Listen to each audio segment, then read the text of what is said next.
الف با تا سا جیم حا خا دال ذال را زا سین شین صاد ضاد طا ظا عین غین فا قاف کاف لام میم نون واو ہا حمزہ یا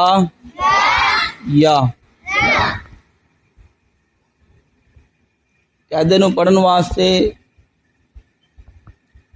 دو چیزاں دا جڑا نا جاننا ضروری، ایک لفظاں دی پہچان تے دوسرا حرکات دی پہچان۔ حرکت زبر زیر پیش یا جزم یا تشدید یہ جڑیاں حرف دے اتے آندیاں چیزاں، انہاں نوں پڑھن دا طریقہ بچہ سکھ لوے تے پھر انہوں پڑھنا جڑا نا آ جاندا ہے۔ یہی چیزاں زیادہ تر زبر زیر پیش، دو زبر دو زیر دو پیش، تے کھڑی زبر کھڑی زیر الٹا پیش، حروف مدہ حروف لین تے آواز بند کرو، جزم تے تشدید، قاعدہ انہاں چیزاں دی ہے بس۔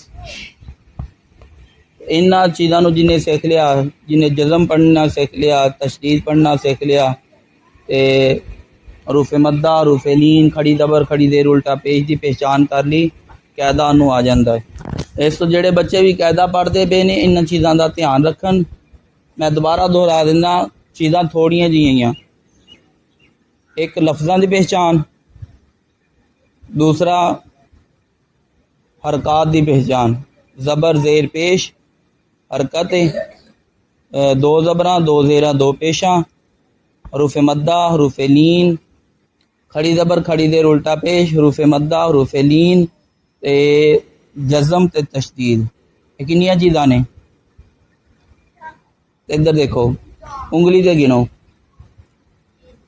زبر زیر پیش ایک، دو زبراں دو زیراں دو پیشاں دو، کھڑی زبر کھڑی زیر الٹا پیش تین، حروف مدہ چار، حروف لین پانچ، جزم تشدید، بس اس 7 چیزاں دی پہچان آ جائے نا تے بچہ جڑا پڑھنا لکھ جاندا ہے، پڑھنا جڑا نا سکھ جاندا ہے تے عربی پڑھنی انہوں آ جاندی ہے۔